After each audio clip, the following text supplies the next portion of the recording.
8경원. 이 숫자가 뭔지 아시는 분 거의 없을 겁니다. 조도 아니고 경입니다. 0이 16개 붙는 숫자예요. 이게 지금 중국이 안고 있는 빚의 총액입니다. GDP의 3배. 근데 진짜 무서운 건 이 숫자가 아닙니다. 이 빚이 지금 이 순간에도 커지고 있다는 거예요. 그리고 더 소름 끼치는 건 이 폭탄의 파편이 대한민국, 정확히 말하면 여러분 지갑까지 날아오고 있다는 사실이죠. 우리는 그동안 중국을 어떻게 봐왔습니까? 세계의 공장, 14억 소비시장, 끝없이 성장하는 기회의 땅. 근데요, 그게 전부 착각이었을 수 있습니다. 40년간 GDP 180배 성장이라는 인류 역사상 유례없는 기적. 그 화려한 숫자 뒤에 숨겨진 진짜 구조를 들여다보면 이건 기적이 아니라 역사상 가장 정교하게 설계된 시한폭탄이었던 겁니다. 오늘 저는 이 폭탄의 내관을 하나씩 해체해 드리려고 합니다. 중국 부동산이 왜 모래성이었는지, 지방정부가 왜 공무원 월급조차 못 주는 지경까지 왔는지, 글로벌 기업들이 왜 줄줄이 중국을 떠나고 있는지, 그리고 이 모든 것이 결국 한국 경제와 여러분의 투자에 어떤 충격파를 보내고 있는지까지 전부 다루겠습니다. 단순히 중국이 망한다는 뜬구름 잡는 이야기가 아닙니다. 구체적인 데이터, 실제 사례, 그리고 지금 당장 여러분이 점검해야 할 것들까지 짚어드릴 테니까요. 자, 그러면 시작하겠습니다. 이 거대한 붕괴의 첫 번째 신호, 8경원이라는 숫자의 정체부터 파헤쳐보죠. 8 뒤에 공이 16개. 이 숫자를 소리내어 읽어보시겠어요? 8경원. 입에서 나오는 순간 허공에 떠도는 느낌이죠? 이건 단순한 숫자가 아닙니다. 중국이라는 거대한 경제 시스템이 40년간 쌓아올린 빚의 총합계예요. GDP 대비 300%라는 수치, 이게 뭘 의미하는지 아세요? 예를 들어 볼게요. 여러분이 연봉 5천만 원을 받는데 빚이 1억 5천만 원 있다고 생각해 보세요. 그것도 매달 이자가 붙어가면서요. 근데 중국은 이런 상황이 정부, 기업, 가게 전체에 동시다발적으로 벌어지고 있는 겁니다. 더 무서운 건 이 빚의 증가 속도예요. 2008년 글로벌 금융위기 이후 중국이 경기 부양을 위해 돈을 푸기 시작한 순간부터 이 숫자는 기하급수적으로 늘어났거든요. 2008년만 해도 GDP 대비 110%였던 부채 비율이 지금은 300%를 넘었다는 거죠. 15년 만에 2배가 넘게 뛴 겁니다. 근데 정말 소름 끼치는 건 따로 있어요. 이 8경원 중에서도 가장 위험한 부분이 있는데 바로 그림자 금융이라고 불리는 부분입니다. 정부가 공식 통계에 잡히지 않게 교묘하게 숨겨놓은 빚들 말이에요. 이게 얼마나 되는지 정확히 아는 사람은 시진핑도 모를 겁니다.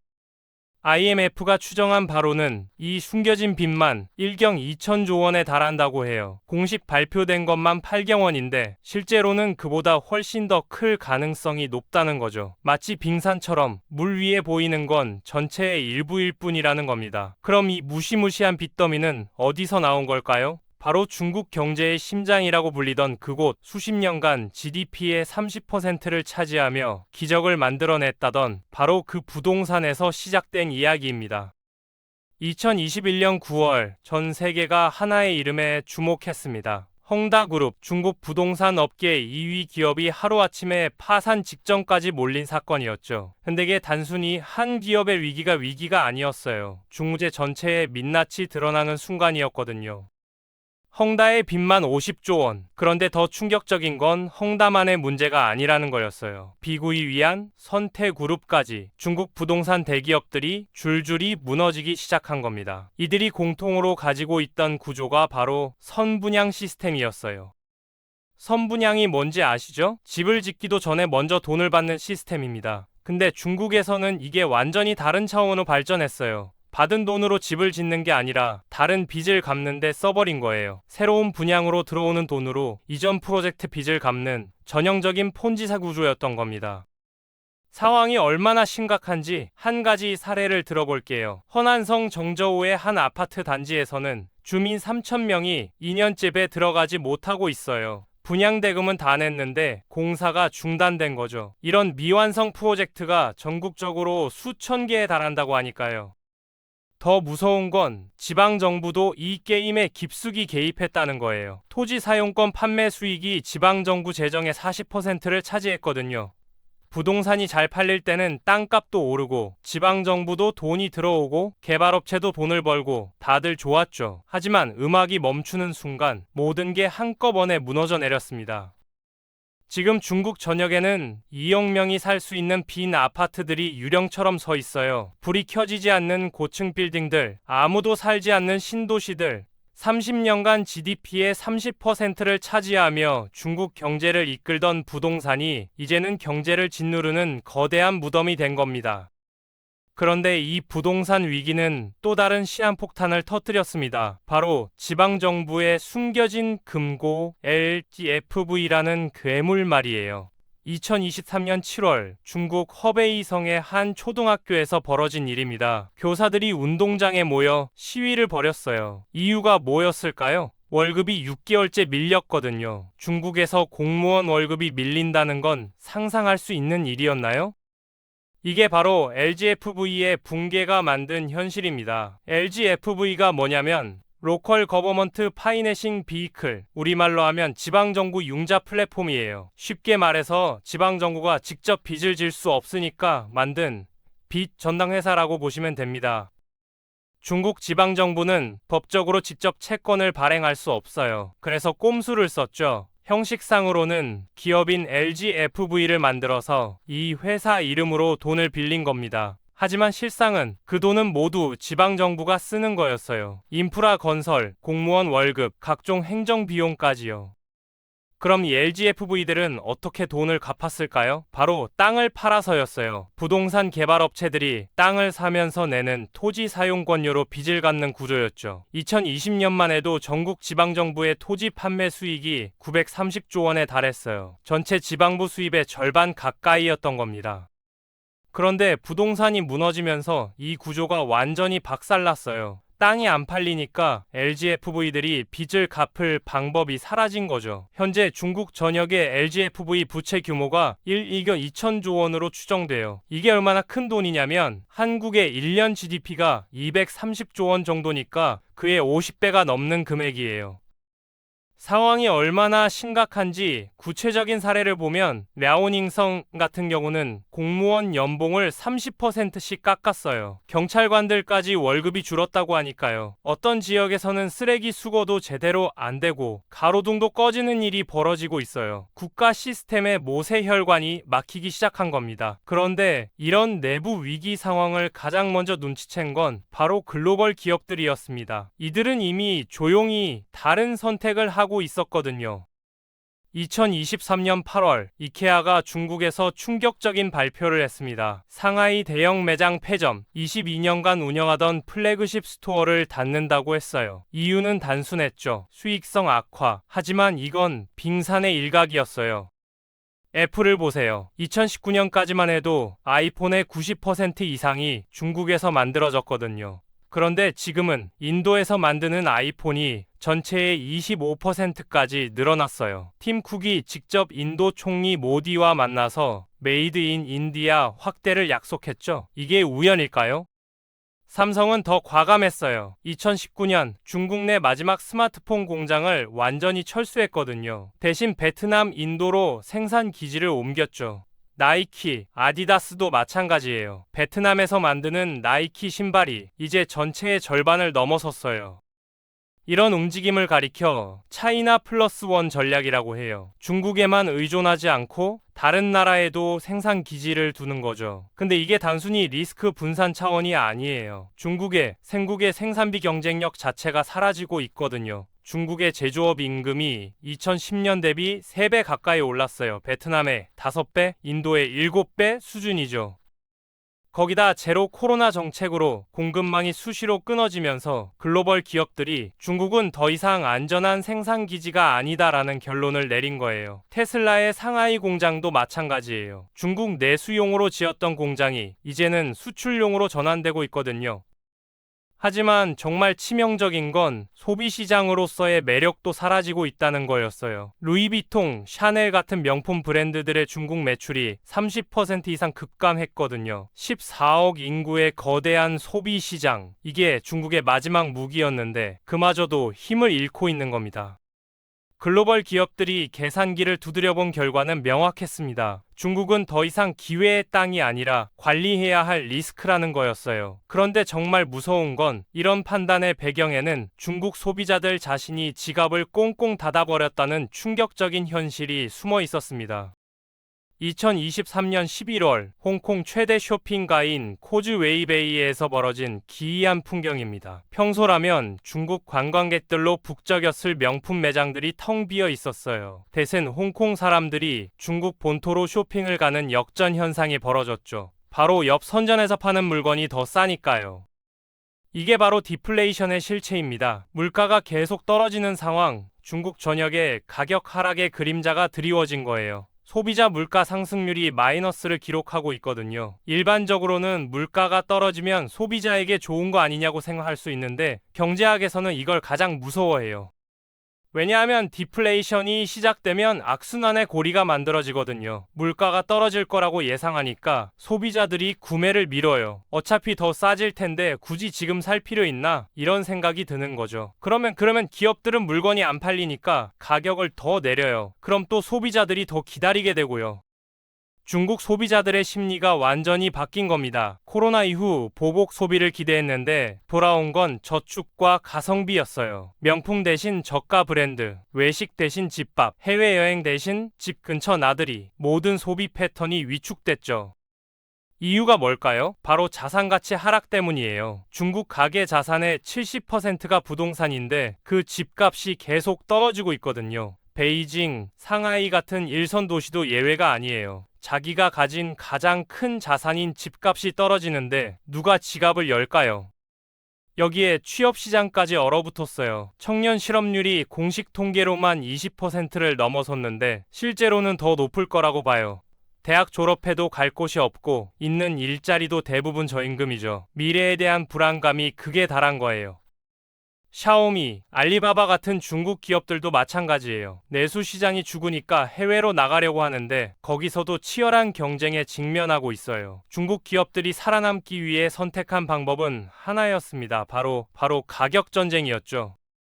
그런데 이 가격 전쟁이 중국 내에서만 끝나는 게 아니었습니다. 중국이 앓고 있는 디플레이션 바이러스가 전 세계로, 특히 우리나라로 수출되기 시작했거든요. 2024년 초 상하이의 한 스타벅스 매장에서 벌어진 일입니다. 25세 대학 졸업생 왕 씨가 하루 종일 노트북을 펼쳐놓고 앉아 있었어요. 커피 한 잔으로 8시간을 버텼죠. 그가 하고 있던 건 취업 준비도 아니었어요. 그냥 탕핑이었거든요.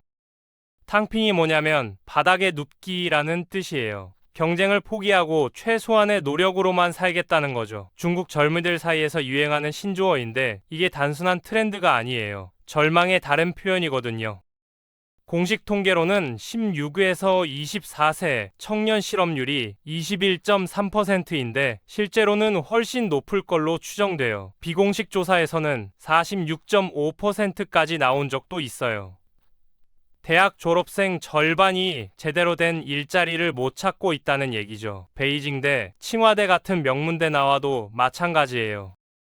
왜 이런 일이 벌어졌을까요? 바로 좀비 기업 때문이에요. 좀비 기업이라는 건 이미 죽었지만 정부 지원으로 겨우 연명하고 있는 기업들 말이에요. 이런 기업들이 은행 대출을 독차지하고 있으니까 정작 새로운 일자리를 만들어낼 혁신 기업들은 돈을 못 구하는 거예요. 국영기업 입사 경쟁률을 보면 더 심각해요. 어떤 자리는 경쟁률이 3000대 1까지 나와요. 하버드대 입학보다 어렵다는 소리죠. 왜냐하면 국영기업만이 안정적인 일자리를 제공하거든요. 민간 기업들은 대부분 불안정하고 임금도 낮아요. 그래서 중국 젊은이들이 선택한 게 탕핑이에요. 집에서 부모님 돈으로 살면서 최소한만 소비하는 거죠. 결혼도 안 하고 아이도 안 낳고 집도 안 사고 정부에서 보면 골치 아픈 일이죠. 소비도 안 하고 세금도 적게 내고 출산율도 떨어뜨리니까요.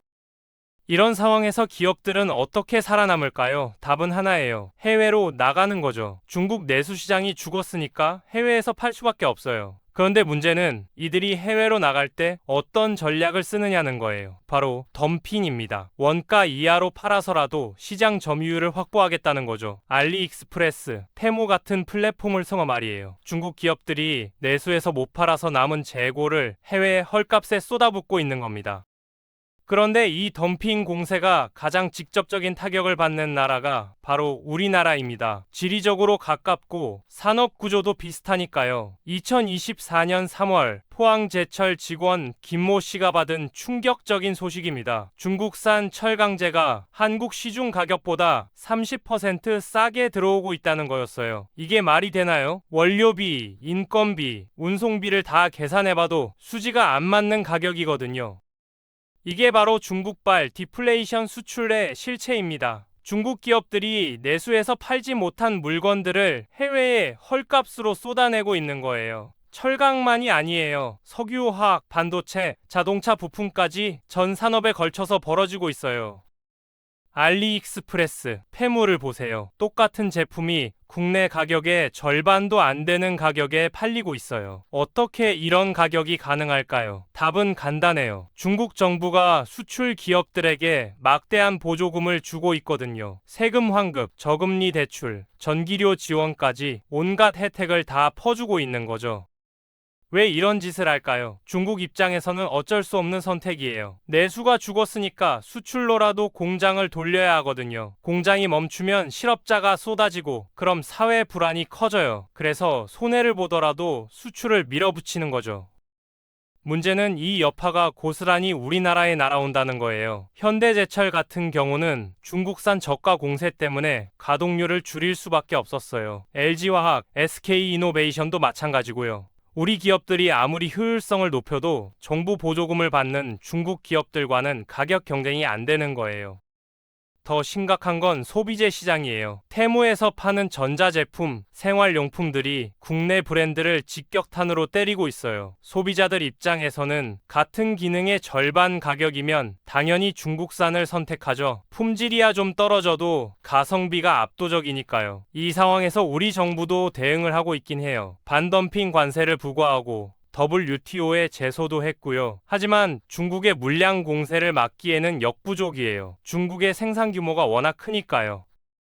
결국 우리가 직면한 현실은 이거예요. 중국이 자기들 문제를 해결하기 위해 전 세계에 디플레이션을 수출하고 있고 그 최전방에 우리가 서 있다는 거죠. 40년간 우리에게 기회였던 중국이 이제는 위협이 되고 있는 겁니다. 그렇다면 우리는 어떻게 해야 할까요? 이 거대한 변화의 물결 속에서 어떻게 살아남아야 할까요? 지금까지 우리가 본 건 중국이라는 거대한 경제 시스템의 붕괴 과정이었습니다. 8경원의 빚더미, 무너진 부동산, 파산 직전의 지방정부, 떠나는 글로벌 기업들, 지가든 소비자들, 절망한 청년들, 그리고 전 세계로 퍼져나가는 디플레이션, 이 모든 게 하나로 연결된 거대한 도미노였어요. 그럼 우리는 어떻게 해야 할까요? 첫 번째, 인식부터 바꿔야 해요. 중국은 더 이상 무한 성장하는 기회의 땅이 아닙니다. 이제는 관리해야 할 리스크예요. 우리 기업들도 이미 눈치채고 있어요. 삼성, LG, 현대차 모두 베트남, 인도, 멕시코로 생산 기지를 다변화하고 있잖아요. 두 번째, 투자 포트폴리오를 점검해 보세요. 중국 관련 자산에 얼마나 노출되어 있는지 확인해야 해요. 중국 주식, 중국 투자 펀드, 중국의 의존도가 높은 국내 기업 주식까지 말이에요. 분산 투자가 그 어느 때보다 중요한 시점입니다. 세 번째, 새로운 기회를 찾아야 해요. 중국이 빠진 자리를 누가 채울까요? 인도, 베트남, 방글라데시, 멕시코 이런 나라들이 차세대 성장 동력이 될 거예요. 우리 기업들도 이미 움직이고 있고 개인 투자자들도 눈을 돌려야 할 때입니다. 네 번째, 기술과 브랜드 경쟁력을 높여야 해요. 중국의 저가 공세에 맞서려면 단순한 가격 경쟁으로는 안 돼요. 우리만의 차별화된 기술, 브랜드 파워를 키워야 합니다. 반도체, K-뷰티, K-푸드처럼 말이에요. 다섯 번째, 정부 정책에도 관심을 가져야 해요. 공급망 다변화, 핵심 소재 국산화, 신남방 정책 같은 것들이 우리의 미래를 좌우할 거거든요. 선거 때 후보들의 대중국 정책도 꼼꼼히 봐야 하고요. 마지막으로 과도한 공포는 금물이에요. 위기는 준비된 자에게 기회가 됩니다. 중국 경제가 무너진다고 해서 세상이 끝나는 건 아니에요. 오히려 그동안 중국에 가려져 보이지 않았던 새로운 시장, 새로운 파트너들이 부상할 거예요. 40년간 우리와 함께 성장해온 중국이라는 거대한 파트너가 변화하고 있습니다. 이제 우리도 변해야 할 때예요. 과거의 성공 공식에 안주하지 말고 새로운 미래를 준비해야 합니다. 변화하는 세계 경제의 판에서 여러분은 어떤 선택을 하실 건가요? 여러분, 오늘 우리가 함께 본 중국 경제의 실체는 어떠셨나요? 팔경원이라는 천문학적 빚부터 시작해서 모래성처럼 무너진 부동산, 월급도 못 주는 지방정부, 줄줄이 떠나는 글로벌 기업들, 지갑을 꽁꽁 닫아버린 소비자들, 그리고 절망 속에서 누워버린 청년들까지 이 모든 것들이 하나의 거대한 도미노처럼 연결되어 있고 그 마지막 조각이 바로 우리나라, 우리 경제, 그리고 여러분의 지갑까지 영향을 미치고 있다는 걸 확인하셨을 거예요. 40년간 우리에게 기회였던 중국이 이제는 위기가 되고 있습니다. 하지만 위기라는 한자를 보면 위험할 위에 기회 기가 합쳐진 말이잖아요. 이 변화의 물결을 제대로 읽고 준비하는 사람에게는 분명 새로운 기회가 될 거예요. 중국 리스크를 어떻게 관리할 것인지, 새로운 성장 동력을 어떻게 찾을 것인지, 여러분의 자산은 이 거대한 변화에 얼마나 준비되어 있는지 한 번쯤은 진지하게 점검해 보시기 바랍니다. 여러분은 지금 이 중국 경제의 대전환을 어떻게 보고 계신가요? 우리에게 위기일까요? 아니면 새로운 기회일까요? 댓글로 여러분의 생각을 들려주세요. 오늘 영상이 도움이 되셨다면 좋아요와 구독 부탁드리고요. 다음 시그널에서 또 뵙겠습니다.